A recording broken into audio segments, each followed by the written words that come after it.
ನಮಸ್ಕಾರ ವೀಕ್ಷಕರೇ, ತಮ್ಮೆಲ್ಲರಿಗೂ ನನ್ನ ಯೂಟ್ಯೂಬ್ ಚಾನಲ್ಗೆ ಸ್ವಾಗತ. ಇಂದು ಕ್ವಾಂಟಿಟೇಟಿವ್ ಟೆಕ್ನಿಕ್ ಸಬ್ಜೆಕ್ಟ್ಗೆ ಸಂಬಂಧಪಟ್ಟಂಥ ಸ್ಯಾಂಪ್ಲಿಂಗ್ ಟೆಕ್ನಿಕ್ ಎನ್ನುವ ವಿಚಾರವಾಗಿ ತಿಳ್ಕೊಳ್ಳೋಣ. ಈ ಸ್ಯಾಂಪ್ಲಿಂಗ್ ಟೆಕ್ನಿಕ್ ಮೈಸೂರು ಯೂನಿವರ್ಸಿಟಿಯ ಫೈನಲ್ ಇಯರ್ BCom ವಿದ್ಯಾರ್ಥಿಗಳಿಗೆ ಯೂನಿಟ್ 5 ಆಗಿ ಅಳವಡಿಸಲಾಗಿದೆ. ಸೊ ಈ ವಿಚಾರವಾಗಿ ನಾವು ಇವತ್ತಿನ ವಿಡಿಯೋದಲ್ಲಿ ತಿಳ್ಕೊಳ್ಳೋಣ. ಮತ್ತೊಮ್ಮೆ ತಮ್ಮೆಲ್ಲರಿಗೂ ನನ್ನ ಯೂಟ್ಯೂಬ್ ಚಾನಲ್ಗೆ ಸ್ವಾಗತ.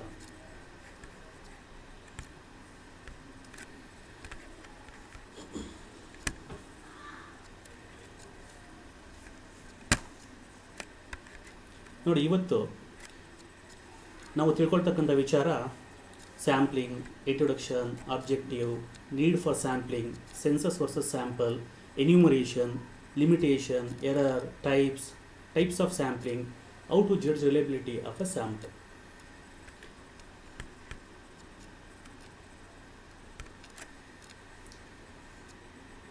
ಈ ಒಂದು ಪಾಠನ ಮಾಡೋಕ್ಕಿಂತ ಮುಂಚೆ ನಾನು ಕೆಲವು ವಿಚಾರನ ವೀಕ್ಷಕರ ಗಮನಕ್ಕೆ ತರಕ್ಕೆ ಬಯಸ್ತೇನೆ.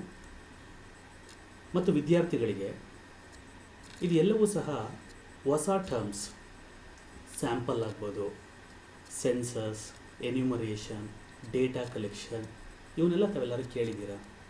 ಕೆಲವ್ರು ಕೇಳಿರ್ತಾರೆ, ಕೆಲವ್ರು ಕೇಳಿರಲ್ಲ. ಮೊದಲನೇದಾಗಿ ಈ ಸ್ಯಾಂಪ್ಲಿಂಗ್ ಅಂದ್ರೇನು, ಸ್ಯಾಂಪ್ಲಿಂಗ್ ಟೆಕ್ನಿಕ್ಸ್ ಅಂತ ಹೇಳಿದ್ರೆ ಏನು, ಇದನ್ನು ಸರಿಯಾದ ರೀತಿ ತಿಳ್ಕೊಂಡಾಗ ಮಾತ್ರ ತಾವು ಈ ಒಂದು ವಿಡಿಯೋ ನಿಮಗೆ ಕ್ಲಿಯರಾಗಿ ಅರ್ಥ ಆಗುತ್ತೆ. ಕೇವಲ ಡೆಫಿನೇಷನ್ಸ್, ಮೀನಿಂಗ್, ಅಡ್ವಾಂಟೇಜಸ್ ಇದನ್ನು ತಿಳ್ಕೊಬಿಟ್ರೆ ನಿಮಗೆ ವಿಡಿಯೋ ಸಂಪೂರ್ಣವಾಗಿ ಅರ್ಥ ಆಯಿತು ಅಂತ ಅಲ್ಲ. ಕೆಲವು ಬೇಸಿಕ್ ವಿಚಾರನ ನಾವು ಡಿಸ್ಕಷನ್ ಮಾಡೋಣ. ಸ್ಯಾಂಪ್ಲಿಂಗ್ ಟೆಕ್ನಿಕ್ ವಿಡಿಯೋ ಪ್ರಾರಂಭ ಮಾಡೋಕ್ಕಿಂತ ಮುಂಚೆ ನೀವು ಇದನ್ನು ತಿಳ್ಕೋಬೇಕು. ಈ ಸ್ಯಾಂಪ್ಲಿಂಗ್ ಅಂತ ಹೇಳಿದ್ರೆ ಏನು, ಎಲ್ಲಿ ಅಳವಡಿಸ್ತಾರೆ, ಏನಕ್ಕೆ ಉಪಯೋಗಿಸ್ತಾರೆ. ನಿಮಗೆ ಗೊತ್ತಿರ್ಬೋದು, ಕಾಯಿಲೆ ಬಂದಾಗ ಡಾಕ್ಟ್ರು ರಕ್ತ ಪರೀಕ್ಷೆಗೆ ಲ್ಯಾಬಿಗೆ ಬರೆದು ಕೊಡ್ತಾರೆ. ಲ್ಯಾಬಲ್ಲಿ ಯಾವ ರೀತಿ ಟೆಸ್ಟ್ ಮಾಡ್ತಾರೆ, ಸ್ವಲ್ಪ ಬ್ಲಡ್ನ ತಗೊಂಡು ಅದನ್ನು ಪರೀಕ್ಷೆ ಮಾಡಿ ಯಾವ ಕಾಯಿಲೆ ಇದೆ ಅಂತ ಹೇಳ್ತಾರೆ. ಆ ಕಾಯಿಲೆಗೆ ಡಾಕ್ಟರು ಟ್ರೀಟ್ಮೆಂಟ್ ಕೊಡ್ತಾರೆ. ಇದು ಸೈನ್ಸಿಗೆ ಸಂಬಂಧಪಟ್ಟ ವಿಚಾರ. ಆದರೆ ನಮ್ಮ ಕಾಮರ್ಸ್ಗೆ ಸಂಬಂಧಪಟ್ಟ ವಿಚಾರದಲ್ಲಿ ಯಾವ ರೀತಿ ಪ್ರೋಸೆಸ್ ಆಗುತ್ತೆ. ಸೊ ಕಾಮರ್ಸಲ್ಲೂ ಸಹ ಅದರದೇ ಆದಂಥ ಸಮಸ್ಯೆಗಳಿವೆ. ಕಾಮರ್ಸ್ ಮೂಲವಾಗಿ ಬಿಸ್ನೆಸ್ಗೆ ಸಂಬಂಧಪಟ್ಟ ವಿಚಾರ. ಇಲ್ಲಿ ಬರ್ತಕ್ಕಂಥ ಸಮಸ್ಯೆಗಳನ್ನು ಪರಿಹರಿಸೋದು ಯಾವ ರೀತಿ, ಮೊದಲನೇದಾಗಿ ಸಮಸ್ಯೆಗಳು ಯಾವ ರೀತಿ ಬರ್ಬೋದು, ನಾನು ಕೆಲವು ಸ್ಲೈಡ್ಸ್ಗಳನ್ನ ತೋರಿಸ್ತೀನಿ ನೋಡಿ.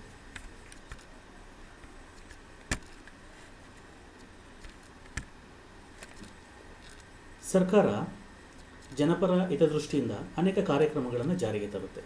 ಆ ಕಾರ್ಯಕ್ರಮಗಳು ಎಷ್ಟರ ಮಟ್ಟಿಗೆ ಸಕ್ಸೀಡ್ ಆಯಿತು ಮತ್ತು ಎಷ್ಟರ ಮಟ್ಟಿಗೆ ಫೇಲ್ಯೂರ್ ಆಯಿತು ಅದನ್ನು ಯಾವ ರೀತಿ ತಿಳ್ಕೊಳ್ಳೋದು. ಅದೇ ರೀತಿ ವಿದ್ಯಾರ್ಥಿಗಳ ಸಮಸ್ಯೆ. ವಿದ್ಯಾರ್ಥಿಗಳಿಗೆ ತಮ್ಮದೇ ಆದಂಥ ಸಮಸ್ಯೆ ಇರುತ್ತೆ. ಅದು ಬೇಸಿಕ್ ಫೆಸಿಲಿಟಿಗೆ ಸಂಬಂಧಪಟ್ಟಂತೆ ಇರ್ಬೋದು, ಅಥವಾ ತಮ್ಮ ವಿದ್ಯಾಭ್ಯಾಸಕ್ಕೆ ಸಂಬಂಧಪಟ್ಟಂಥದ್ದಿರ್ಬೋದು, ಬಸ್ ಪಾಸಿಗೆ ಸಂಬಂಧಪಟ್ಟಂತಿರ್ಬೋದು, ಸ್ಕಾಲರ್ಶಿಪ್ಗೆ ಸಂಬಂಧಪಟ್ಟಂತಿರ್ಬೋದು. ಈ ರೀತಿ ಅವ್ರಿಗೆ ಸಮಸ್ಯೆಗಳಿರುತ್ತೆ. ಯಾವ ರೀತಿ ಇದನ್ನು ಬಗೆಹರಿಸ್ತಕ್ಕಂಥದ್ದು. ನಂತರ new product sales result in market. ಈಗ ಹೊಸ ಪ್ರಾಡಕ್ಟು ಮಾರ್ಕೆಟಿಗೆ ಬರುತ್ತೆ. ಆ ಪ್ರಾಡಕ್ಟು ಉತ್ತಮವಾದ ರೀತಿ ಸೇಲ್ ಆಗ್ತಾ ಇದೆ ಇಲ್ಲ ಅನ್ನೋದನ್ನ ಯಾವ ರೀತಿ ತಿಳ್ಕೊಳ್ತೀರಾ, ಮತ್ತು ಅದಕ್ಕೆ ಕಾರಣಗಳೇನು, ಇದನ್ನು ಯಾವ ರೀತಿ ತಿಳ್ಕೊಳ್ತೀರಾ. ಲೇಬರ್ ಟರ್ನ್ ಓವರ್ ಏನಕ್ಕೆ ಆಗ್ತಾ ಇದೆ, even though they are getting paid good salary, why they are leaving their jobs. Increase or decrease of sale in a market.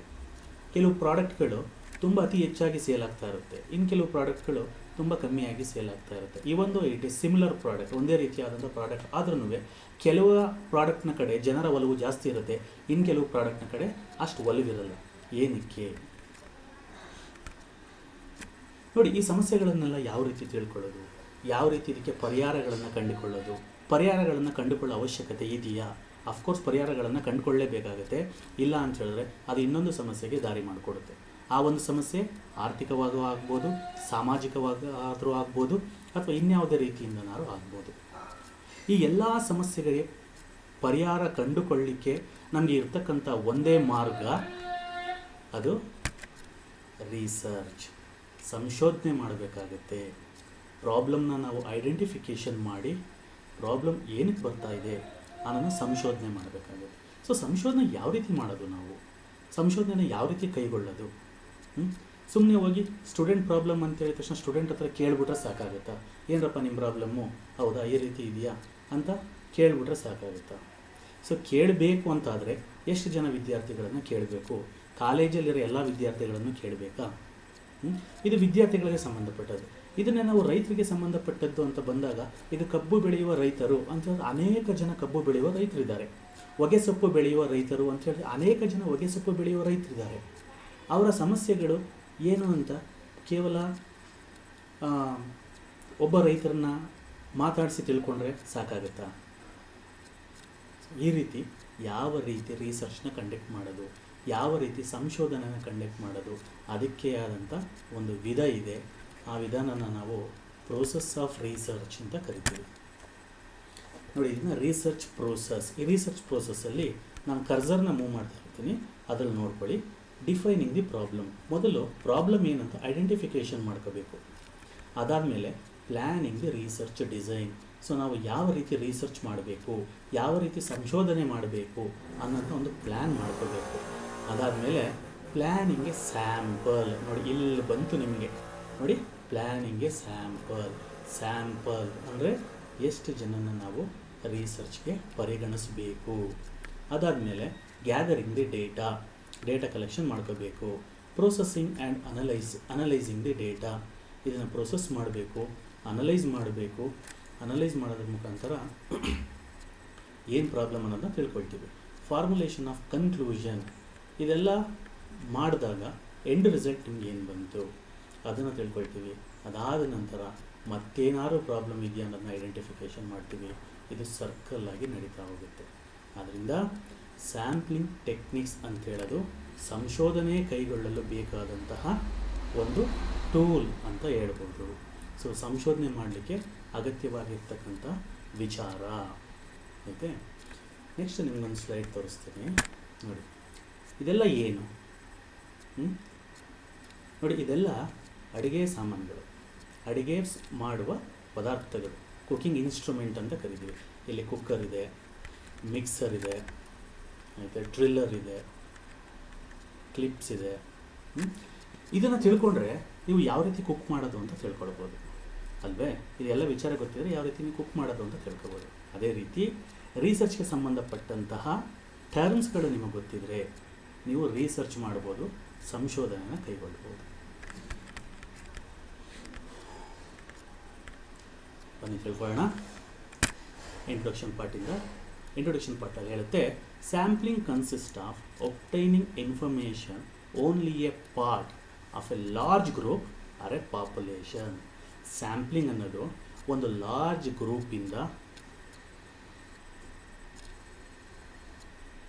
ಗ್ರೂಪಿಂದ ಪಡಿತಕ್ಕಂತಹ ಒಂದು ಪಾರ್ಟ್.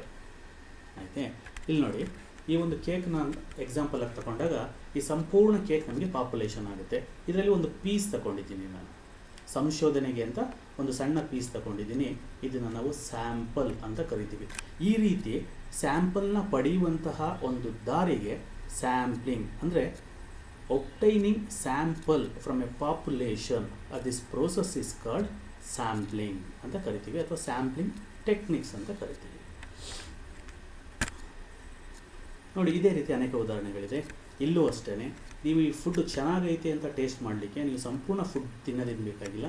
ಬರೀ ಒಂದು ಸ್ಪೂನ್ ಫುಡ್ ತಗೊಂಡು ತಿಂದರೆ ಸಾಕಾಗುತ್ತೆ. ನಿಮಗೆ ಈ ಫುಡ್ ಚೆನ್ನಾಗಿದೆಯೋ ಇಲ್ವೋ ಅನ್ನೋದು ಗೊತ್ತಾಗುತ್ತೆ.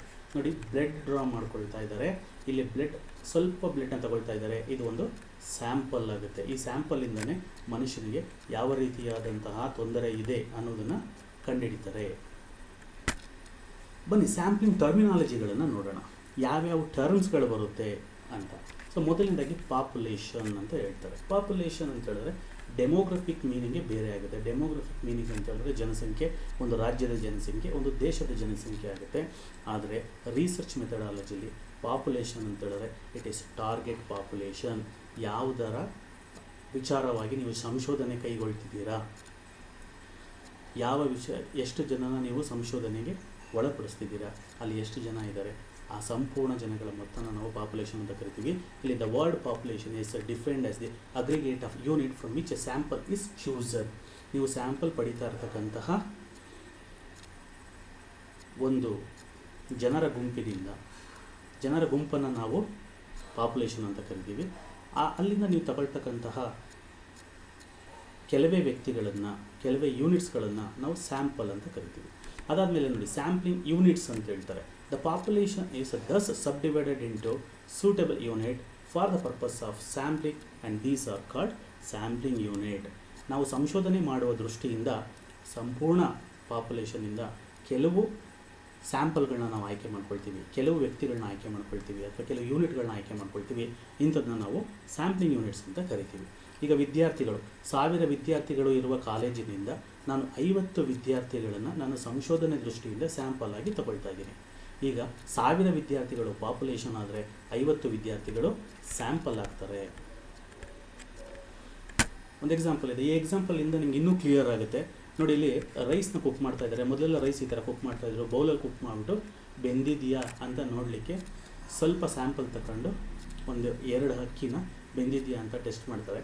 ಬೆಂದಿತ್ತು ಅಂತ ಹೇಳಿದ್ರೆ ಆ ಬೌಲಲ್ಲಿರ್ತಕ್ಕಂತಹ ರೈಸ್ ಎಲ್ಲ ಬೆಂದಿದೆ ಅಂತ ಡಿಸೈಡ್ ಮಾಡ್ತಾರೆ. ಇಲ್ಲಿ ಇವರು ಸ್ಯಾಂಪಲ್ ಟೆಸ್ಟಿಗೆ ತಗೊಂಡಂಥದ್ದೇ sample. Whole rice in the bowl is called population. ನಿಮ್ಗೆ ಅರ್ಥ ಆಯಿತು ಅಂತ ಅಂದ್ಕೊಳ್ತೀನಿ. ಅಂದರೆ ಈ ಸ್ಯಾಂಪಲಲ್ಲಿ ಇರ್ತಕ್ಕಂತಹ ಕ್ಯಾರೆಕ್ಟರಿಸ್ಟಿಕ್ಸ್ ಎಲ್ಲವೂ ಸಹ ಪಾಪ್ಯುಲೇಷನಲ್ಲಿ ಇರುತ್ತೆ ಅಂತ ಅರ್ಥ. ಮುಂದುವರೆದಂತೆ ಸ್ಯಾಂಪ್ಲಿಂಗ್ ಫ್ರೇಮ್ ಅಂತ ಹೇಳ್ತಾರೆ. A list of sampling units will be called A sample frame ಅಂತ ಹೇಳಿದ್ರೆ ಅನೇಕ ರೀತಿಯಾದಂಥ ಸ್ಯಾಂಪಲ್ಗಳನ್ನು ನಾವು ಕನ್ಸಿಡರ್ ಮಾಡ್ಕೋಬೋದು. ಅಂದರೆ ಒಂದು ಉದಾಹರಣೆ ಹೇಳ್ತೀನಿ ನಾನು ನಿಮಗೆ. ಈಗ ಕಾಲೇಜಿನ ವಿದ್ಯಾರ್ಥಿಗಳ ಸಮಸ್ಯೆ ಅಧ್ಯಯನಕ್ಕೆ ಸ್ಯಾಂಪಲ್ ಆಗಿ ವಿದ್ಯಾರ್ಥಿಗಳನ್ನು ಪರಿಗಣಿಸ್ತೀವಿ, ಪ್ರಾಧ್ಯಾಪಕರನ್ನು ಪರಿಗಣಿಸ್ತೀವಿ, ಅದೇ ರೀತಿ ಪ್ರಿನ್ಸಿಪಲ್ನು ಕನ್ಸಿಡರ್ ಮಾಡ್ಕೊಳ್ತೀವಿ. ಈಗ ನೋಡಿ, ಪ್ರಿನ್ಸಿಪಲ್ ಅವರೆಲ್ಲ ಒಂದು ಸ್ಯಾಂಪಲ್ ಆದರೆ, ಸಹಾಯಕ ಪ್ರಾಧ್ಯಾಪಕರು ಅಂದರೆ ಲೆಕ್ಚರರ್ ಎಲ್ಲ ಇನ್ನೊಂದು ಸ್ಯಾಂಪಲ್ ಆಗ್ತಾರೆ, ವಿದ್ಯಾರ್ಥಿಗಳು ಇನ್ನೊಂದು ಸ್ಯಾಂಪಲ್ಲು. ಇಲ್ಲಿ ಒಟ್ಟು ನಾವು 3 ಸ್ಯಾಂಪಲ್ ಯೂನಿಟ್ಗಳನ್ನು ಸೆಲೆಕ್ಟ್ ಮಾಡಿಕೊಂಡು A list of sampling unit will be called frame. ಇದನ್ನು ನಾವು ಸ್ಯಾಂಪ್ಲಿಂಗ್ ಫ್ರೇಮ್ ಅಂತ ಕರಿತೀವಿ. ನೆಕ್ಸ್ಟ್, ಈ ಒಂದು 3 ಸ್ಯಾಂಪಲಿಂದ ಇದರಿಂದ ನಾವೇನು ಮಾಡ್ತೀವಿ ಅಂತ ಹೇಳಿದ್ರೆ ಸ್ಯಾಂಪ್ಲಿಂಗ್ನ ಡ್ರಾ ಮಾಡ್ಕೊಳ್ತೀವಿ. ವಿದ್ಯಾರ್ಥಿಗಳಿಂದ ಕೆಲವು ಜನ, ಲೆಕ್ಚರರ್ಸ್ಗಳಿಂದ ಕೆಲವು, ಮತ್ತು ಪ್ರಿನ್ಸಿಪಲ್ ಅವ್ರದ್ದೊಂದು ಸ್ಯಾಂಪಲ್ಲು, ನಾನ್ ಟೀಚಿಂಗ್ ಸ್ಟಾಫ್ ಇವರಿಂದ ಕೆಲವು ಜನಗಳನ್ನು ಎಲ್ಲ ತಗೊಂಡು ನಾವೇನು ಮಾಡ್ತೀವಿ, ಸ್ಯಾಂಪಲಿಂಗ್ನ ಫ್ರೇಮ್ ಮಾಡ್ಕೊಳ್ತೀವಿ. ನೆಕ್ಸ್ಟು ಸ್ಯಾಂಪಲ್ ಇಂಟೆನ್ಸಿಟಿ ಅಂತ ಹೇಳ್ತಾರೆ. Intensity of the sampling is defined as the ratio of the number of unit in the sample to the number of unit in the population.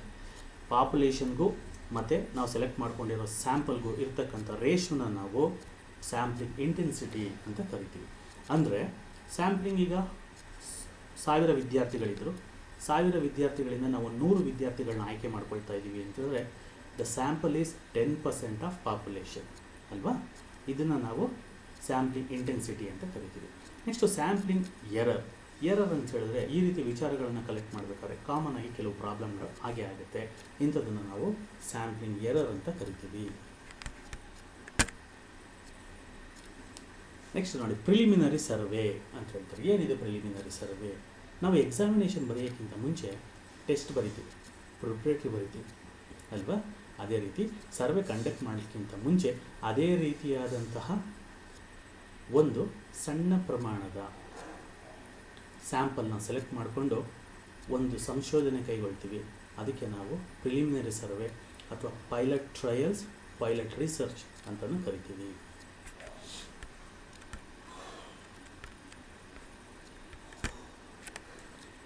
Next, need for sampling. ಈ ಸ್ಯಾಂಪ್ಲಿಂಗ್ನ ಅವಶ್ಯಕತೆ ಏನಿದೆ ನಮಗೆ ಅಂತ ಹೇಳಿದ್ರೆ, ಮೊದಲನೇದಾಗಿ sampling can save time and money.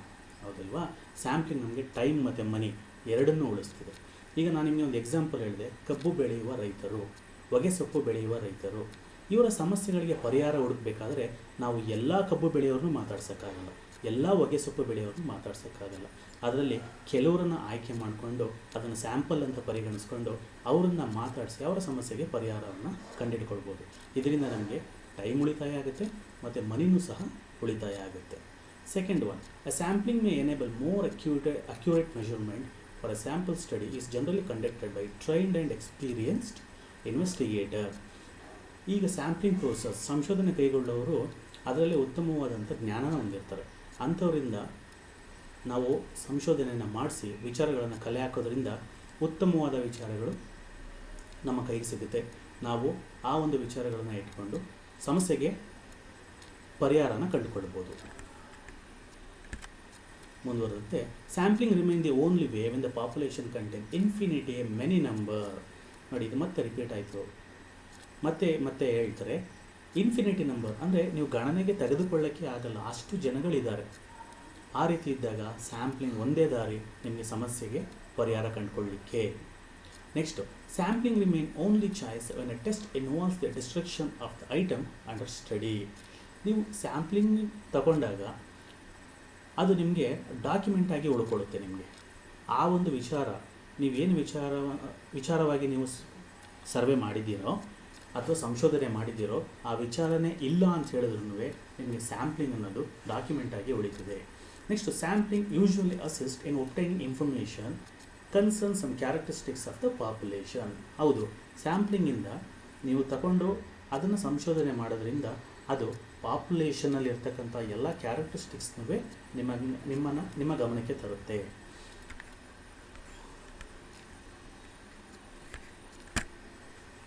Next, ಉದ್ದೇಶಗಳು ತಿಳ್ಕೊಳ್ಳೋಣ. ಏನು ಉದ್ದೇಶ? ಮೊದಲನೇ ಹೇಳ್ತಾರೆ specification of the objective of the survey. ಆಬ್ಜೆಕ್ಟಿವ್ದು ಸರ್ವೆ ಯಾವ ಉದ್ದೇಶಕ್ಕೆ ನಾವು ಮಾಡ್ತಾ ಇದ್ದೀವಿ, ಆಯಿತಾ? ಈ ಒಂದು ರಿಸರ್ಚ್ನ ಕಂಡಕ್ಟ್ ಮಾಡ್ತಾ ಇರ್ತಕ್ಕಂಥ ಉದ್ದೇಶ ಏನು? ಆ ಉದ್ದೇಶ ಯಾವತ್ತೂ ಡಿವಿಯೇಟ್ ಆಗಬಾರ್ದು. ನಾವು ಯಾವುದೋ ಒಂದು ಪ್ರಾಬ್ಲಮ್ ಬಗ್ಗೆ ಅನಾಲಿಸಿಸ್ ಮಾಡ್ತಾ ಇರಬೇಕಾದ್ರೆ ಆ ಒಂದು ಪ್ರಾಬ್ಲಮ್ ಬಗ್ಗೆನೇ ನಾವು ಕಾನ್ಸಂಟ್ರೇಷನ್ ಮಾಡಿ ಮುಂದುವರಿಬೇಕು, ಮೊದಲು ಅದಕ್ಕೆ ಪರಿಹಾರ ಕಂಡುಹಿಡಿಬೇಕು. ಈಗ ಸಮಸ್ಯೆಗಳು, ವಿದ್ಯಾರ್ಥಿಗಳ ಸಮಸ್ಯೆ ಅಂತ ಹೇಳಿದಾಗ ಅನೇಕ ರೀತಿಯಾದಂಥ ಸಮಸ್ಯೆಗಳಿರ್ತದೆ. ನಾವು ಎಲ್ಲ ಸಮಸ್ಯೆಗಳಿಗೂ ಏಕಕಾಲದಲ್ಲಿ ಪರಿಹಾರನ ಕಂಡುಹಿಡಿಯೋಕ್ಕಾಗಲ್ಲ. ಅದಕ್ಕೆ ಯಾವುದಾದ್ರು ಒಂದು ಸಮಸ್ಯೆಗಳನ್ನು ನಾವು ಸೆಲೆಕ್ಟ್ ಮಾಡ್ಕೊಂಡಿರ್ತೀವಿ, ಅದೇ ದಾರಿ ಸಾಗಬೇಕಾಗುತ್ತೆ, ಅದರಿಂದ ಡಿವಿಯೇಟ್ ಆಗಬಾರ್ದು. ಎರಡನೇದು, construction of frame of unit. ನಾನು ಆಗಲೇ ಹೇಳ್ದಂಗೆ ಸ್ಯಾಂಪಲ್ ಫ್ರೇಮ್ಗಳನ್ನ ಕಂಡಕ್ಟ್ ಮಾಡ್ಕೊಳ್ಳೋದು. ಸ್ಯಾಂಪಲ್ ಫ್ರೇಮ್ಗಳನ್ನ ಫ್ರೇಮ್ ಮಾಡ್ಕೊಳ್ತಕ್ಕಂಥದ್ದು 1, 2, 3, 4 ಈ ಥರ ಲಿಸ್ಟ್ ಆಫ್ ಸ್ಯಾಂಪಲ್ ಯೂನಿಟ್ಗಳನ್ನ ನಾವು ಫ್ರೇಮ್ ಮಾಡ್ಕೊಳ್ಳೋದು ಸಹ ಒಂದು ಉದ್ದೇಶ. Next, choice of sampling design. Design ಅಂತ ಹೇಳಿದ್ರೆ ಏನು? It is nothing but method of selecting the sample. ಸ್ಯಾಂಪಲ್ನ ಸೆಲೆಕ್ಟ್ ಮಾಡ್ಕೊಳ್ಳಿಕ್ಕೆ ಅನೇಕ ರೀತಿಯಾದಂಥ ವಿಧಗಳಿವೆ. ಅದನ್ನು ನಾವು ಸ್ಯಾಂಪ್ಲಿಂಗ್ ಡಿಸೈನ್ ಅಂತ ಕರಿತೀವಿ. Next, analysis of data. Analysis of data ಅಂತ ಹೇಳಿದ್ರೆ ಇಲ್ಲಿ ಹೇಳ್ತಾರೆ it is the process of systematically applying statistical or logical technique to describe and illustrate, condense and recap and evaluate data. ಈ ಡೇಟಾ ಎಲ್ಲ collect ಮಾಡಿದ್ಮೇಲೆ ನಮಗೆ ಅನೇಕ ರೀತಿಯಾದಂಥ ವಿಧಗಳಿವೆ. ಸ್ಟ್ಯಾಟಿಸ್ಟಿಕ್ಸಲ್ಲಿ ಕೆಲವು ಟೂಲ್ಸ್ಗಳಿವೆ. ಆ ಟೂಲ್ಸ್ಗಳನ್ನು ಅಪ್ಲೈ ಮಾಡಿ ಅದರಿಂದ ಏನು ರಿಸಲ್ಟ್ ಬಂತು ಅಂತ ನಾವು ತಗೊಳ್ತಕ್ಕಂಥದ್ದನ್ನು ಅನಾಲಿಸಿಸ್ ಆಫ್ ಡೇಟಾ ಅಂತ ಕರಿತೀವಿ. ಈಗ ನಿಮಗೆ ಗೊತ್ತು, ಈಗ ಲ್ಯಾಬಲ್ಲಿ ಏನು ಮಾಡ್ತಾರೆ? ಲ್ಯಾಬಲ್ಲಿ ಟೆಸ್ಟ್ ಮಾಡ್ತಾರೆ. ಬ್ಲಡ್ ಸ್ಯಾಂಪಲ್ ತಗೊಂಡು ಲ್ಯಾಬಲ್ಲಿ ಟೆಸ್ಟ್ ಮಾಡಿ ಯಾವ ಕಾಯಿಲೆ ಅಂತ ಕಂಡುಹಿಡ್ತಾರೆ. ಅದೇ ರೀತಿ ನಾವು ಫೀಲ್ಡಲ್ಲಿ ಡೇಟಾ ಎಲ್ಲ ಗ್ಯಾದರ್ ಮಾಡ್ಕೊಂಡು ಬಂದು ನಾವು ಕೂತ್ಕೊಂಡು ಅದನ್ನು ಅನಾಲಿಸಿಸ್ ಮಾಡಬೇಕಾಗುತ್ತೆ. ಅನಾಲಿಸಿಸ್ ಮಾಡೋದ್ರ ಮುಖಾಂತರ ನಾವು ಸಮಸ್ಯೆ ಎಲ್ಲಿದೆ, ಅದರ ಪರಿಹಾರ ಏನು ಅನ್ನೋದನ್ನ ಕಂಡುಕೊಳ್ಳಿಕ್ಕೆ ಸಾಧ್ಯ ಆಗೋಂಥದ್ದು. ನೋಡಿ, ಈ ಒಂದು ಇಮೇಜ್ ನೋಡಿದ್ರೆ ಗೊತ್ತಾಗುತ್ತೆ ನಿಮಗೆ ಸೆನ್ಸಸ್. ನಿಮಗೆ ಗೊತ್ತು ಜನಗಣತಿ. ಸೆನ್ಸಸ್ ಅನೇಕ ರೀತಿಯಾದಂಥ ಸೆನ್ಸಸ್ಗಳನ್ನ ನೋಡಿದ್ದೀರ ನೀವು. ಈ ಬಾರಿಯೂ 2020-21 ಸೆನ್ಸಸ್ ಪ್ರಾರಂಭ ಆಗಬೇಕಾಗಿತ್ತು ಮತ್ತು ಇನ್ನು ಕೆಲವು ತಿಂಗಳುಗಳಲ್ಲಿ ಅದು ಪ್ರಾರಂಭ ಆಗುತ್ತೆ. ಸೆನ್ಸಸ್ ಮನೆಗೆ ಗಣತಿದಾರ ಬಂದಾಗ ಅವ್ರು ಏನು ಮಾಡ್ತಾರೆ? ಮನೇಲಿರ್ತಕ್ಕಂಥ ಎಲ್ಲರ ಹೆಸರುಗಳನ್ನು ಬರ್ಕೊಳ್ತಾರೆ, ಎಲ್ಲರ ಮಾಹಿತಿನೂ ಕಲೆ ಹಾಕ್ತಾರೆ, ಈಗ ಹುಟ್ಟಿರ್ತಕ್ಕಂಥ ಮಗುನೂ ಸಹ ಬರ್ಕೊಳ್ತಾರೆ, ಹೌದಲ್ವಾ? ಅಂದರೆ ಇಲ್ಲಿ 2 ರೀತಿಯಾದಂತಹ ಎನ್ಯುಮರೇಷನ್ನ ನೋಡುವ ನಾವು. ಒಂದು ಸ್ಯಾಂಪಲ್ ಎನ್ಯುಮರೇಷನ್ ಅಂದರೆ ಸೆಲೆಕ್ಷನ್ ಆಫ್ ಸ್ಯಾಂಪಲ್, ಇನ್ನೊಂದು considering all unit of population for research. ಹೌದಾ? ಈಗ ನೋಡಿ, ಇದು ಸೆನ್ಸಸ್ ವರ್ಸಸ್ ಸ್ಯಾಂಪ್ಲಿಂಗ್ ಎನ್ಯುಮರೇಷನ್ಗೆ ಇರತಕ್ಕಂತಹ ವ್ಯತ್ಯಾಸ. ಸೆನ್ಸಸ್ ಅಂತ ಹೇಳಿದ್ರೆ census refer to the quantitative research method in which all the member of population are enumerated. ಈ ಒಂದು ಸೆನ್ಸಸ್ಸಲ್ಲಿ ಎಷ್ಟು ಜನ ಪಾಪ್ಯುಲೇಷನ್ ಇದ್ದಾರೋ ಅವರೆಲ್ಲರನ್ನೂ ಕನ್ಸಿಡರ್ ಮಾಡ್ತೀವಿ ಈ ಸಂಶೋಧನೆ ಉದ್ದೇಶಕ್ಕೆ. ಇಂಥದ್ದನ್ನು ನಾವು ಸೆನ್ಸಸ್ ಅಂತ ಕರಿತೀವಿ. On the other hand, the sampling is a widely used method in statistical testing wherein a data set is selected from the large population which represent entire group. Sampling ಅಂತ ಹೇಳಿದ್ರೆ entire ಪಾಪ್ಯುಲೇಷನ್ನ ರೆಪ್ರೆಸೆಂಟೇಟ್ ಮಾಡ್ತಕ್ಕಂಥ ಡೇಟಾನ ಮಾತ್ರ ನಾವು entire ಪಾಪ್ಯುಲೇಷನ್ನ represent ಮಾಡ್ತಕ್ಕಂತಹ ಕೆಲವು ವ್ಯಕ್ತಿಗಳನ್ನು ಮಾತ್ರ ನಾವು ಸಂಶೋಧನೆಗೆ ಕನ್ಸಿಡರ್ ಮಾಡ್ಕೊಳ್ತೀವಿ. ಇದನ್ನು ನಾವು ಸ್ಯಾಂಪ್ಲಿಂಗ್ ಅಂತ ಕರಿತೀವಿ. ಈಗ limitation of the sampling. Limitation ಏನು ಸ್ಯಾಂಪ್ಲಿಂಗ್ದು ನೋಡಿ. ಮೊದಲನೇ ಲಿಮಿಟೇಷನ್ ಬಂದ್ಬಿಟ್ಟು ಚಾನ್ಸಸ್ ಆಫ್ ಬಯಾಸ್ ಅಂತ ಕರಿತೀವಿ. ಚಾನ್ಸಸ್ ಆಫ್ ಬಯಾಸ್ ಅಂತ ಹೇಳಿದ್ರೆ ಏನು? ಪಕ್ಷಪಾತ. The serious limitation of the sampling method is that it involves biased selection and thereby leads to draw erroneous conclusion ಅಂತ. ಅಂದರೆ ನೀವು ಸ್ಯಾಂಪ್ಲಿಂಗ್ ಸೆಲೆಕ್ಟ್ ಮಾಡಬೇಕಾದ್ರೆ ಯಾವುದೇ ರೀತಿಯಾದಂತಹ ಅಡೆತಡೆಗಳಿಲ್ಲದೆ, ಒತ್ತಡಗಳಿಲ್ಲದೆ ನೀವು ಸ್ಯಾಂಪ್ಲಿಂಗ್ನ ಸೆಲೆಕ್ಟ್ ಮಾಡ್ಕೊಳ್ಬೇಕು. ಒತ್ತಡ ಆಧಾರದಲ್ಲಿ ಇಂಥವ್ರನ್ನೇ ಸೆಲೆಕ್ಟ್ ಮಾಡ್ಕೊಳ್ಳಿ, ಅಂಥವ್ರನ್ನೇ ಸೆಲೆಕ್ಟ್ ಮಾಡ್ಕೊಳ್ಳಿ ಅಂತ ಸ್ಯಾಂಪ್ಲಿಂಗ್ನ ಸೆಲೆಕ್ಟ್ ಮಾಡ್ಕೊಂಡ ಅಂತಂದರೆ ನಿಮಗೆ ಎಂಡ್ ರಿಸಲ್ಟು ತಪ್ಪಾಗುತ್ತೆ. Next, difficulties in selecting A truly representative sample. ಇದು ಒಂದು ಮುಖ್ಯವಾದಂಥ ಡಿಫಿಕಲ್ಟೀಸ್ ಆಗುತ್ತೆ. ರೆಪ್ರೆಸೆಂಟೇಟಿವ್ ಸ್ಯಾಂಪಲ್ ಅಂತ ಹೇಳಿದ್ರೆ ನೀವು ಯಾವ ಉದ್ದೇಶಕ್ಕೆ ರಿಸರ್ಚ್ ಮಾಡ್ತಾ ಇದ್ದೀರೋ ಅದನ್ನೇ ಕನ್ಸಿಡರ್ ಮಾಡ್ಕೋಬೇಕು. ಅಂದರೆ ಈಗ ನೀವು ಯಾವುದೋ ಒಂದು ಹೊಸ ಪ್ರಾಡಕ್ಟ್ ಮಾರ್ಕೆಟಿಗೆ ಬಂದಿದೆ, ಅದರ ವಿಚಾರವಾಗಿ ಸಂಶೋಧನೆ ಕೈಗೊಳ್ಳಬೇಕು ಅಂತ ಹೇಳಿದ್ರೆ ಆ ಪ್ರಾಡಕ್ಟ್ ಯಾರು ಉಪಯೋಗಿಸ್ತಾರೋ ಅವರನ್ನು ನೀವು ಕನ್ಸರ್ನ್ ಮಾಡಬೇಕು. ಅವ್ರ ಹತ್ರ ನೀವು ಡೇಟಾ ಕಲೆಕ್ಟ್ ಮಾಡಬೇಕು. ಅದನ್ನು ಬಿಟ್ಟು ನೀವು ಸ್ಯಾಂಪಲ್ ಸೆಲೆಕ್ಟ್ ಮಾಡ್ಕೊಳ್ಬೇಕಾದ್ರೆ ಆ ಪ್ರಾಡಕ್ಟ್ ಉಪಯೋಗನೇ ಮಾಡಲ್ಲ ಅಂಥವ್ರ ಸ್ಯಾಂಪಲ್ನ ಕಲೆಕ್ಟ್ ಮಾಡಿಕೊಂಡಾಗ ನಿಮ್ಗೆ ಆನ್ಸರ್ ತಪ್ಪಾಗಿ ಬರ್ತಕ್ಕಂಥ ಚಾನ್ಸಸ್ ಇರುತ್ತೆ. ಅಂಥ ಒಂದು ತಪ್ಪುಗಳು ಈ ಸ್ಯಾಂಪ್ಲಿಂಗಲ್ಲಿ ಆಗುತ್ತೆ. Next, need for subject specific knowledge. ಇದೊಂದು ಇಂಪಾರ್ಟೆಂಟ್ ವಿಚಾರ ಆಗುತ್ತೆ. ಇಲ್ಲಿ ಸಬ್ಜೆಕ್ಟ್ ನಾಲೆಡ್ಜ್ ತುಂಬ ಮುಖ್ಯ ಆಗುತ್ತೆ. ಎಲ್ಲರೂ ರಿಸರ್ಚ್ನ ಕಂಡಕ್ಟ್ ಮಾಡ್ಕೊಳಕ್ಕಾಗಲ್ಲ, ಎಲ್ಲರೂ ಸಂಶೋಧನೆ ಕೈಗೊಳ್ಳೋಕ್ಕಾಗಲ್ಲ. ಆ ಒಂದು ಸಬ್ಜೆಕ್ಟ್ನ ನಾಲೆಡ್ಜ್ ಇರೋರು ಮಾತ್ರ ಮಾಡಬೇಕಾಗುತ್ತೆ. ಸಬ್ಜೆಕ್ಟ್ ನಾಲೆಡ್ಜ್ ಇಲ್ಲ ಅಂತ ಹೇಳಿದ್ರೆ ಸ್ಯಾಂಪ್ಲಿಂಗ್ ಮೆಥಡ್ ತಪ್ಪಾಗುತ್ತೆ. Next, impossibility of the sampling. ಇದೊಂದು limitation. Deriving a representative sample is difficult when the universe is too small or too heterogeneous. ಕೆಲವು ಟೈಮಲ್ಲಿ ನೀವು ಸ್ಯಾಂಪ್ಲಿಂಗ್ ಚೂಸ್ ಮಾಡ್ಕೊಳ್ಳೋಕ್ಕೆ ಆಗಲ್ಲ. ಯಾವ ರೀತಿ ಅಂತ ಹೇಳಿದ್ರೆ ನಿಮಗೆ ಸ್ಯಾಂಪ್ಲಿಂಗ್ ಸಿಕ್ಕದೇ ಇರ್ಬೋದು. ಈಗ ನಾನು ಒಂದು ಉದಾಹರಣೆ ಹೇಳ್ತೀನಿ. ನಾಟ್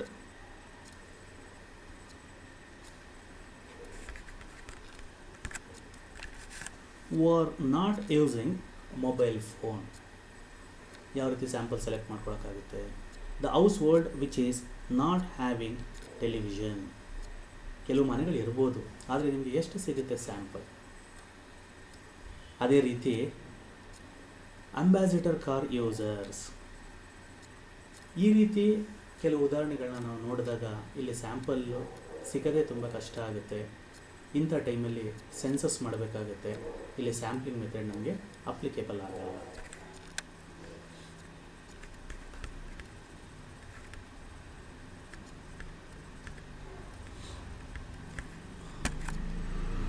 ಈಗ ನೆಕ್ಸ್ಟು ನಾವು ಎರರ್ಸ್ ಬಗ್ಗೆ ತಿಳ್ಕೊಳ್ಳೋಣ. ಸ್ಯಾಂಪ್ಲಿಂಗ್ ನಾವು ಮಾಡಬೇಕಾದ್ರೆ ಕೆಲವು ತಪ್ಪುಗಳಾಗುತ್ತೆ. ಯಾವ ರೀತಿ ತಪ್ಪುಗಳಾಗ್ಬೋದು? ಒಂದು, ಸ್ಯಾಂಪ್ಲಿಂಗ್ ಸೆಲೆಕ್ಷನ್ ತಪ್ಪುಗಳಾಗ್ಬೋದು, ಅಥವಾ ಇನ್ಫಾರ್ಮೇಷನ್ ಕಲೆಕ್ಟ್ ಮಾಡಬೇಕಾದ್ರೆ ತಪ್ಪುಗಳಾಗ್ಬೋದು ಅಲ್ವಾ? ಹೇಳ್ತಾರೆ ಎರರ್ಸ್ಗೆ, sample survey do imply the study of small portion of the population. Sample ಅಂತ ಹೇಳಿದ್ರೆ ಇಡೀ ಪಾಪ್ಯುಲೇಷನ್ನ ಒಂದು ಸ್ಮಾಲ್ ಪೋರ್ಷನ್ನ ಸ್ಟಡಿ ಮಾಡ್ತಕ್ಕಂಥದ್ದು. And as such there would naturally be a certain amount of inaccuracy in the information collected. ಈ ಥರ ಇರಬೇಕಾದ್ರೆ ಸರ್ವೇ ಸಾಮಾನ್ಯವಾಗಿ ಇನ್ಅಕ್ಯುರಸಿ ಅನ್ನೋದು ಇದ್ದೇ ಇರ್ತದೆ. This inaccuracy may be termed as sampling error or error variance. In other words, sampling error are those errors which are arise on account of sampling, and they generally happen to be random variations in the sample estimates around the true population values. ಅಂತ ಹೇಳಿದ್ರೆ ಈ sampling ನಾವು correct ಮಾಡಬೇಕಾದ್ರೆ ಕೆಲವು ತಪ್ಪುಗಳಾಗುತ್ತೆ. ಅಂಥ ತಪ್ಪುಗಳು ಯಾವ ಥರ ಇರ್ಬೋದು? ಅದನ್ನು ಎರಡು ವಿಭಾಗ ವಿಂಗಡಿಸ್ತೀವಿ ನಾವು. ಒಂದು ಸ್ಯಾಂಪ್ಲಿಂಗ್ ಎರರ್, ಇನ್ನೊಂದು ನಾನ್ sampling error. So sampling error ಅಂದರೆ ಏನು ಇಲ್ಲಿ ಹೇಳ್ತಾರೆ, A sampling error is a statistical error that occurs when on analyst does not select A sample that represent the entire population. ನೋಡಿ, ತುಂಬ ಇಂಪಾರ್ಟೆಂಟ್ ಇದು. ಸ್ಯಾಂಪಲ್ನ ಸೆಲೆಕ್ಟ್ ಮಾಡ್ಕೊಳ್ಬೇಕಾದ್ರೆ ಅದು ಪಾಪ್ಯುಲೇಷನ್ನ represent ಮಾಡ್ತಾ ಇಲ್ಲ ಅಂಥ ಸ್ಯಾಂಪಲ್ನ ನೀವು ಸೆಲೆಕ್ಟ್ ಮಾಡ್ಕೊಂಡಿದ್ದೀರಾ. ಈ ರೀತಿ ಸ್ಯಾಂಪಲ್ ಸೆಲೆಕ್ಟ್ ಮಾಡ್ಕೊಂಡಾಗ ನಿಮ್ಮ ಅನಾಲಿಸಿಸ್ ತಪ್ಪಾಗುತ್ತೆ, ನಿಮ್ಮ ರಿಸಲ್ಟ್ ತಪ್ಪು ಬರುತ್ತೆ. ಸೊ ಈ ಸ್ಯಾಂಪ್ಲಿಂಗ್ ಎರರಲ್ಲಿ ಯಾವೆಲ್ಲ ರೀತಿಯಾದಂಥ ಎರರ್ ಆಗ್ಬೋದು ನೋಡ್ಕೊಳ್ಳಿ. ಸ್ಯಾಂಪ್ಲಿಂಗ್ ಎರರಲ್ಲಿ ನಿಮಗೆ ಫ್ರೇಮ್ ಎರರ್ ಬರ್ಬೋದು. ಅಂದರೆ ನಾನು ನಿಮ್ಗೆ ಹೇಳಿದೆ, ಫಸ್ಟು ಲಿಸ್ಟ್ ಆಫ್ ಸ್ಯಾಂಪ್ಲಿಂಗ್ ಯೂನಿಟ್ನ ಮಾಡ್ಕೋಬೇಕು. ಅದನ್ನು ನಾವು ಸ್ಯಾಂಪ್ಲಿಂಗ್ ಫ್ರೇಮ್ ಅಂತ ಕರಿತೀವಿ. ಈ ಒಂದು ಫ್ರೇಮಲ್ಲೇ ಎರರ್ ಆಗ್ಬೋದು. ನೆಕ್ಸ್ಟು ಚಾನ್ಸ್ ಎರರ್ ಅಂತ ಹೇಳ್ತೀವಿ. ಚಾನ್ಸ್ ಎರರ್ ಅಂತ ಹೇಳಿದ್ರೆ ಫಸ್ಟು ಫ್ರೇಮ್ನ ಸೆಲೆಕ್ಟ್ ಮಾಡ್ಕೊಳ್ತೀವಿ. ನೋಡಿ, ಇದನ್ನು ನೀವು ಡೀಟೇಲಾಗಿ ಒಂದು ಡಯಾಗ್ರಾಮ್ ಇದೆ, ಇದರಿಂದ ಗೊತ್ತಾಗುತ್ತೆ ನಿಮಗೆ. ನೋಡಿ, ಈ ಡಯಾಗ್ರಾಮಲ್ಲಿ ಇದಿಷ್ಟು ಔಟರ್ ಬೌಂಡ್ರಿ ಇದೆಯಲ್ಲ, ಇದನ್ನು ನಾವು ಪಾಪ್ಯುಲೇಷನ್ ಅಂತ ಕನ್ಸಿಡರ್ ಮಾಡಿದ್ರೆ ಫಸ್ಟ್ ಪ್ರೋಸೆಸ್ಸು ನಮಗೆ ಸ್ಯಾಂಪ್ಲಿಂಗ್ ಫ್ರೇಮ್ ಆಗುತ್ತೆ. ಅಂದರೆ ಫಸ್ಟು ನಾವು ಸ್ಯಾಂಪ್ಲಿಂಗ್ ಫ್ರೇಮ್ ಮುಖಾಂತರ ಸ್ಯಾಂಪ್ಲಿಂಗ್ ಯೂನಿಟ್ಗಳನ್ನ ಮಾಡ್ಕೊಳ್ತೀವಿ, ಆಯಿತಾ. ಅದಾದಮೇಲೆ ನೆಕ್ಸ್ಟ್ ಅದರಿಂದ ಸ್ಯಾಂಪಲ್ ಸೆಲೆಕ್ಟ್ ಮಾಡ್ಕೊಳ್ತೀವಿ, ಆಯಿತಾ. ಇಲ್ಲೇನಾಗುತ್ತೆ ಅಂತ ಹೇಳಿದ್ರೆ, ಮೊದಲನೇದಾಗಿ ಸ್ಯಾಂಪ್ಲಿಂಗ್ ಫ್ರೇಮ್ ಮಾಡ್ಕೊಳ್ಬೇಕಾದ್ರೆ ಎರರ್ ಆಗ್ಬೋದು. The error occurs while the time of framing the sampling is called frame error. ಅದೇ ರೀತಿ ಫಸ್ಟು ಫ್ರೇಮ್ ಮಾಡ್ಕೊಳ್ತೀವಿ. ಅದಾದ ನಂತರ ನಾವೇನು ಮಾಡ್ತೀವಿ, ಸ್ಯಾಂಪ್ಲಿಂಗ್ ಯೂನಿಟ್ಸ್ಗಳನ್ನ ಮಾಡ್ಕೊಳ್ತೀವಿ. ಅಂದರೆ ಸ್ಯಾಂಪಲ್ನ ಸೆಲೆಕ್ಟ್ ಮಾಡ್ಕೊಳ್ತೀವಿ. ಈ ಸ್ಯಾಂಪಲ್ನ ಸೆಲೆಕ್ಟ್ ಮಾಡ್ಕೊಳ್ಬೇಕಾದ್ರೂ ಸಹ ತಪ್ಪುಗಳಾಗ್ಬೋದು. ಇಂಥದ್ದನ್ನು ನಾವೇನಂತ ಕರಿತೀವಿ ಗೊತ್ತಾ, ಚಾನ್ಸ್ ಎರರ್ ಅಂತ ಕರಿತೀವಿ. ಇದನ್ನು ಚಾನ್ಸ್ ಎರರ್. ನೆಕ್ಸ್ಟ್ ಇದಾದ ನಂತರ ನಾವು ಸ್ಯಾಂಪಲ್ನ ಸೆಲೆಕ್ಟ್ ಮಾಡಿಕೊಂಡು ಫೀಲ್ಡ್ಗೆ ಹೋದೋ, ಫೀಲ್ಡಿಗೆ ರಿಸರ್ಚ್ಗೆ ಹೋದೋ, ಆ ಟೈಮಲ್ಲಿ ರೆಸ್ಪಾನ್ಸ್ನ ಕಲೆಕ್ಟ್ ಮಾಡಬೇಕಾದ್ರೆ ತಪ್ಪು ರೆಸ್ಪಾನ್ಸ್ಗಳು ಬರ್ತಕ್ಕಂಥ ಚಾನ್ಸಸ್ ಇದೆ. ನೀವು ಸಂಶೋಧನೆ ಕೈಗೊಳ್ಳಬೇಕು ಅಂತ ಒಂದು ಫೀಲ್ಡ್ಗೆ ಹೋದಾಗ ಎಲ್ಲರೂ ನಿಮಗೆ ಸರಿಯಾದ ರೆಸ್ಪಾನ್ಸ್ ಕೊಡ್ತಾರೆ ಅಂತ ಹೇಳೋಕ್ಕಾಗಲ್ಲ. ಕೆಲವು ಟೈಮಲ್ಲಿ ತಪ್ಪುಗಳು ಬರ್ಬೋದು, ತಪ್ಪು ರೆಸ್ಪಾನ್ಸ್ಗಳು ಬರ್ಬೋದು. ಇಂಥದ್ದನ್ನು ನಾವೇನಂತ ಕರಿತೀವಿ ಅಂದರೆ ರೆಸ್ಪಾನ್ಸ್ ಎರರ್ ಅಂತ ಕರಿತೀವಿ. ಇದಿಷ್ಟನ್ನು ನಾವು ಆ್ಯಡ್ ಮಾಡಿಕೊಂಡಾಗ ನೋಡಿ, sampling error plus frame error plus chance error plus response error, ಇದಿಷ್ಟನ್ನು ನಾವು ಆ್ಯಡ್ ಮಾಡಿಕೊಂಡ್ರೆ ಇದನ್ನು ನಾವು ಮೆಷರ್ಮೆಂಟ್ ಎರರ್ ಅಂತ ಕರಿತೀವಿ. ಇದರ ಜೊತೆಗೆ ನಾನ್ ಸ್ಯಾಂಪಲಿಂಗ್ ಎರರ್ನ ಆ್ಯಡ್ ಮಾಡಿದ್ರೆ ಅವಾಗ ಟೋಟಲ್ ಎರರ್ ಆಗುತ್ತೆ. ಸೊ ಇದ್ರ ಮೂಲಕ ನೀವು ತಿಳ್ಕೊಬೋದು. ಇದು ಸ್ಯಾಂಪ್ಲಿಂಗ್ ಎರರ್ಗೆ ಸಂಬಂಧಪಟ್ಟಂಥ ವಿಚಾರ. ಇದೇ ರೀತಿ ನಾನ್ ಸ್ಯಾಂಪ್ಲಿಂಗ್ ಎರರ್ ಅಂದರೆ ಏನು ಅಂತ ನೋಡೋಣ ಬನ್ನಿ. ನೋಡಿ, ನಾನ್ ಸ್ಯಾಂಪಲಿಂಗ್ ಎರರ್ ಅಂತ ಹೇಳಿದ್ರೆ the error committed while ಇಲ್ಲಿದೆ ನಾನ್ ಸ್ಯಾಂಪ್ಲಿಂಗ್ ಎರರ್ ಅಂತ ಹೇಳಿದ್ರೆ, non sampling error, a non sampling error is a statistical term that refer to an error that result during the data collection causing the data to differ from the true value ಅಂತ ಹೇಳಿದ್ರೆ, the error committing while collecting the ಡೇಟಾನ collect ಮಾಡಬೇಕಾದ್ರೆ ಕೆಲವೆಲ್ಲ ತಪ್ಪುಗಳಾಗುತ್ತೆ. ಇಂಥದ್ದನ್ನು ನಾವು ನಾನ್ sampling error ಅಂತ ಕರಿತೀವಿ. ಯಾವ್ಯಾವ ಥರದ ತಪ್ಪುಗಳು ಆಗ್ಬೋದು ನೋಡಿ. ಮೊದಲನೇದಾಗಿ inadequacy data specification or data being inconsistent with the objective of the survey or a census. ನೋಡಿ, ಇನ್ಕನ್ಸಿಸ್ಟೆಂಟ್ ಅಂತ ಹೇಳಿದ್ರೆ ನಾಟ್ ರೆಪ್ರೆಸೆಂಟೇಟಿವ್ ಅಂತ ಹೇಳ್ತೀವಲ್ವ, ಅಂಥದ್ದಾಗುತ್ತೆ. ಸ್ಪೆಸಿಫಿಕೇಶನ್ ಅಂತ ಹೇಳಿದ್ರೆ ಆ ಒಂದು ಉದ್ದೇಶಕ್ಕೆ ನಾವು ಏನು ಕಲೆಕ್ಟ್ ಮಾಡಿದ್ದೀವೋ ಆ ಉದ್ದೇಶನ ಸಂಪೂರ್ಣವಾಗಿ ಫುಲ್ಫಿಲ್ ಮಾಡದೇ ಇರ್ಬೋದು. ಇದು ಓವರಾಲ್ ಆಗಿ ಹೇಳ್ಬೇಕಂತ ಹೇಳಿದ್ರೆ, the sample which is not representing characteristics of the population ಅಂತ ಹೇಳ್ಬೋದು. ಇದೊಂದು ಪ್ರಾಬ್ಲಮ್. ಆದರೆ ಎರಡನೇದು inadequate method of data collection. ನೀವು ಡೇಟಾ ಕಲೆಕ್ಷನ್ ಮಾಡಬೇಕಾದ್ರೆ ಒಬ್ಬ ರಿಸರ್ಚರ್ ಮೆಥಡಲ್ಲೇ ತಪ್ಪಾದಾಗ ಅದು ಎರಡನೇ ನಾನ್ ಸ್ಯಾಂಪ್ಲಿಂಗ್ ಎರರ್ ಆಗುತ್ತೆ. ಮೂರನೇದಾಗಿ duplication of subject in survey ಅಂತ ಕರಿತೀವಿ. ಅಂದರೆ ಈಗ ಆಲ್ರೆಡಿ ಅದರಲ್ಲಿ ರಿಸರ್ಚ್ ಆಗಿದೆ, ಅದೇ ಟಾಪಿಕ್ ತಗೊಂಡು ಅದೇ ಪ್ರಾಬ್ಲಮ್ ತಗೊಂಡು ಅದೇ ಫೀಲ್ಡಲ್ಲಿ ರಿಸರ್ಚ್ ಮಾಡೋದು, ಇದು ಡೂಪ್ಲಿಕೇಶನ್ ಆಗುತ್ತೆ, ಏನೂ ಸುಖ ಇರಲ್ಲ. ನೆಕ್ಸ್ಟು ಲ್ಯಾಕ್ ಆಫ್ ಟ್ರೈನ್ಡ್ ಇನ್ವೆಸ್ಟಿಗೇಟರ್ಗೆ ಬರಲ್ಲ. ನೋಡಿ, ರಿಸರ್ಚ್ ಮಾಡಬೇಕಾದ್ರೆ ಈ ಮಾರ್ಕೆಟಿಂಗ್ ರಿಸರ್ಚ್ ಕಂಪನಿಗಳು ಇನ್ವೆಸ್ಟಿಗೇಟರ್ಗಳನ್ನ ಸೆಲೆಕ್ಟ್ ಮಾಡ್ಕೊಳ್ತಾರೆ. ಅವ್ರ ಕೈಯಲ್ಲಿ ಕ್ವಶನರ್ನ ಕೊಟ್ಟು ಫೀಲ್ಡ್ ಕಳಿಸಿ ಅಲ್ಲಿ ಅವ್ರ ಹತ್ರ ಡೇಟಾನ ಕಲೆಕ್ಷನ್ ಮಾಡಿ ಆಮೇಲಿಂದ ಇವರು ಅದನ್ನು ಅನಾಲಿಸಿಸ್ ಮಾಡ್ತಾರೆ. ಈ ರೀತಿ ಮಾಡುವಂಥ ಇನ್ವೆಸ್ಟಿಗೇಟರ್ಸು ಅವ್ರಿಗೆ ಜ್ಞಾನ ಇರಬೇಕು, ಸಂಪೂರ್ಣವಾದಂತಹ ನಾಲೆಡ್ಜ್ ಇದ್ದಾಗ ಮಾತ್ರ ಉತ್ತಮವಾದ ರೀತಿ ಅವರು ಕೆಲಸ ಮಾಡಲಿಕ್ಕೆ ಸಹಾಯ ಆಗುತ್ತೆ. ಇಲ್ಲ ಅಂತ ಹೇಳಿದ್ರೆ ಅಷ್ಟು ಸರಿಯಾಗಿ ಅವರು ಕೆಲಸ ಮಾಡಲಿಕ್ಕೆ ಆಗಲ್ಲ.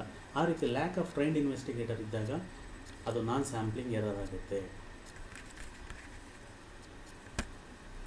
ಸೊ ವೀಕ್ಷಕರೇ, ಇವತ್ತು ನಾವು ಅನೇಕ ವಿಚಾರಗಳ ಬಗ್ಗೆ ತಿಳ್ಕೊಂಡು, ಸೊ ಮುಖ್ಯವಾಗಿ